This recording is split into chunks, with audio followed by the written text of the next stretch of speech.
It is July 22nd, 2025. It's Tuesday. The market's closed.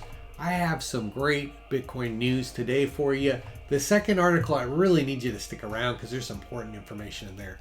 The first is just kind of a gee whiz. Where are my Bitcoin unicorns? The ones that own a full coin.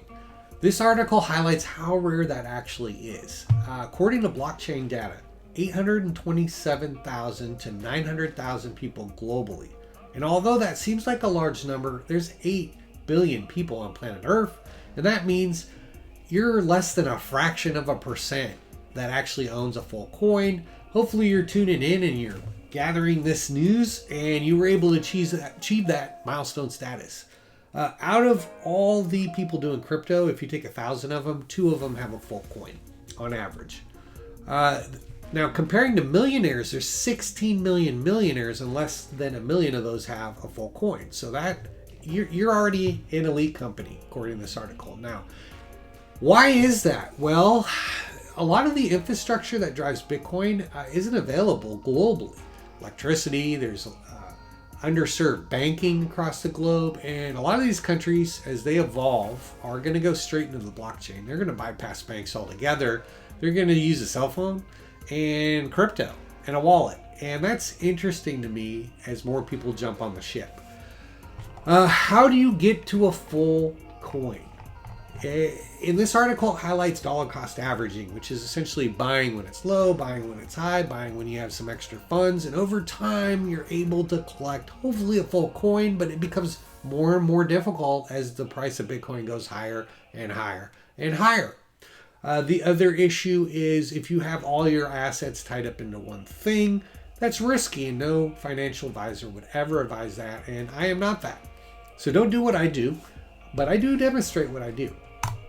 Next up, this is the article. I got a foot stomp so many times through this article. So Paul Atkins, he's the SEC chair, and he says some things in here that are like, whoa.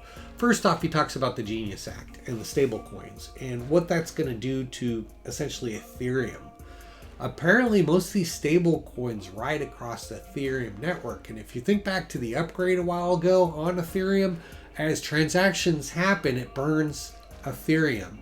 And it becomes deflationary as the more people that participate on the network. So you could get to a point where Ethereum becomes scarce, more scarce than Bitcoin if enough people were on the network. Now, Ethereum is still issuing more coins, and the burned coins hopefully offset it. There's a lot of things going on. Again, this is a Bitcoin channel, but that is interesting to me with the Genius Act passing and potentially helping Ethereum as a coin. The other thing with Ethereum, there's some SEC filings for ETFs, and when those pass, that'll increase demand for Ethereum as well.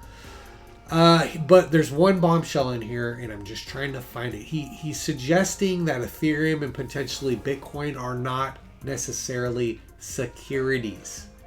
So if they reclassify those in a way where you don't have to track the cost basis and treat it more like a monetary system of money, that changes everything as far as transacting in Bitcoin in America. That would just flip everything on its head. So if that were to happen, that's in my mind an all-in moment. That hasn't happened yet, so we'll see how that transpires. Next up, are Bitcoin whales dumping their holdings? Now, I've highlighted in a couple videos, there was one whale that transferred about $1 billion worth of Bitcoin.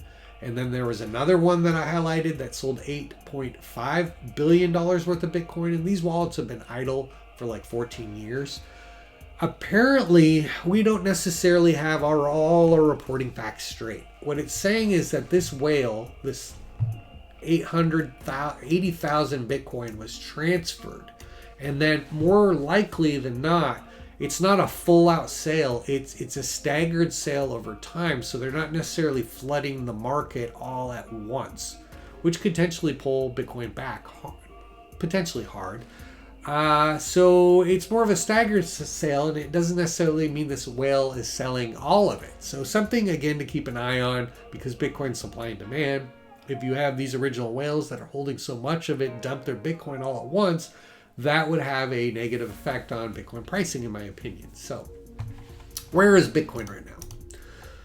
We're just shy of 120,000 a coin. We seem to be holding up, and I keep going back to what I said before.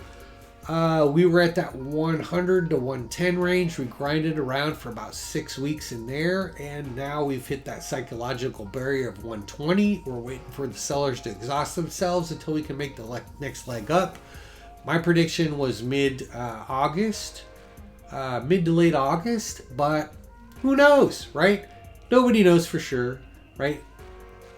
If somebody's claiming on the internet that it's going this direction, nobody knows for sure. The future's uncertain, but I am a long-term believer in Bitcoin, and I will continue to buy and hold. So take care.